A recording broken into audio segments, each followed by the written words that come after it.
গত পর্বে দেখেছিলাম রিয়া গভীর রাতে জানালার পাশে দাঁড়িয়েছিল। দাঁড়িয়ে দাঁড়িয়ে সে ব্রিজের দিকে তাকিয়েছিল আর ব্রিজ থেকে এক অদ্ভুত মায়াবী আওয়াজ তাকে ডাকতেছিল। আওয়াজটা এতটাই মায়াবী এবং মধুর ছিল যে রিয়া নিজের অজান্তেই গভীর রাতে ঘর থেকে বেরোয় চলে আসে ব্রিজের কাছে। তারপর সে ব্রিজের উপর দিয়ে আস্তে আস্তে সামনের দিকে এগোতে থাকে। সে যখন সামনের দিকে এগোতে থাকে হঠাৎ করে তার সামনে সেই পেতনিটা চলে আসে। পেতনি দেখে রিয়া থমকে দাঁড়িয়ে পড়ে আর রিয়াকে দাঁড়ানো দেখে পেতনি সোজা রিয়ার দিকে চলে আসে একটা ছুরি নিয়ে এবং রিয়াকে মেরে দেয়। তখনই রিয়ার ঘুম ভেঙে যায়। সে বুঝতে পারে এটা তার দুঃস্বপ্ন ছিল। এরপর সে বিছানার দিকে তাকায় এবং দেখতে পায় তার স্বামী শাহুর বিছানায় শুয়ে নাই। সে একটু চিন্তায় পড়ে যায়, এত গভীর রাতে তার স্বামী গেল কোথায়। সেটা ভাবতে ভাবতে সে ভাবে যে একটু নিচের দিকে যে দেখে আসি যে স্বামী গেল কোথায়। এজন্য সে সিঁড়ি দিয়ে নিচে নামে এবং ঘরের বাইরের দিকে যেতে থাকে। ঘরের বাইরে যাওয়ার পরই সে তার স্বামীর আওয়াজ পায় এবং দেখে তার স্বামী চারজন ব্যক্তির সাথে কথা বলতেছে। ওই ব্যক্তিগুলোর সাথে তার স্বামী কি কথা বলছিল সে ভালোভাবে বুঝতে পারে না, যার কারণে একদম কাছে যায় ডাক দেয় এবং বলে, তুমি এখানে কি করতেছো এত রাতে?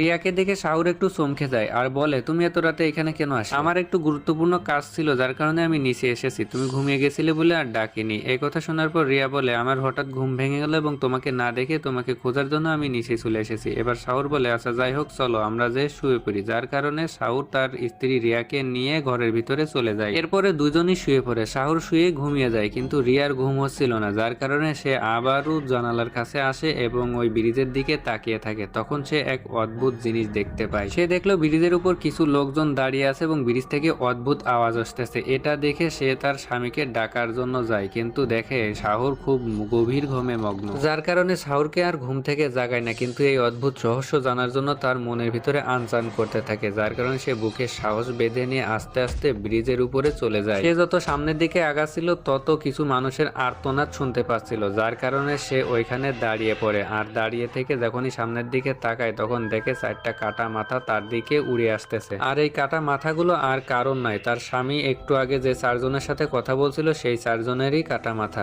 এগুলো দেখে রিয়া অজ্ঞান হয়ে যায় এবং পরের দিন সকালবেলা তার যখন জ্ঞান ফেরে তখন দেখতে পায় সে নিজের বিছানায় রয়েছে এবং সে বিছানা থেকে উঠে শাহুরকে সবকিছু খুলে বলে। রিয়ার কথাগুলো শোনার পর শাহুর বলে, আমরা এই মুহূর্তে এই গ্রাম ছেড়ে চলে যাব, আর এক মুহূর্ত এই গ্রামে থাকবো না, তুমি ব্যাগপত্র গুছিয়ে নেও। তারপরে তারা ব্যাগপত্র গুছিয়ে নিয়ে শহরের উদ্দেশ্যে রওনা হয়। ব্রিজে পেতনি থাকার কারণে তারা নৌকা দিয়ে সমুদ্র পার হচ্ছিল। এমন সময় আকাশে বিদ্যুৎ চমকাতে শুরু করে এবং সমুদ্রের ভিতরে জোয়ার চলে আসে। সমুদ্রের ঢেউ এত বেড়ে গিয়েছিল যে নৌকা ঠিকভাবে চলতে পারছিল না এবং এক পর্যায়ে নৌকাটা উল্টে যায় এবং তারা ডুবে যায়। আর এটা দেখে উপর থেকে পেতনি হাসতে শুরু করে। তো কি মনে হচ্ছে, নৌকা ডুবে কি শাহুর এবং শাহুরের স্ত্রী রিয়া মারা যাবে নাকি তারা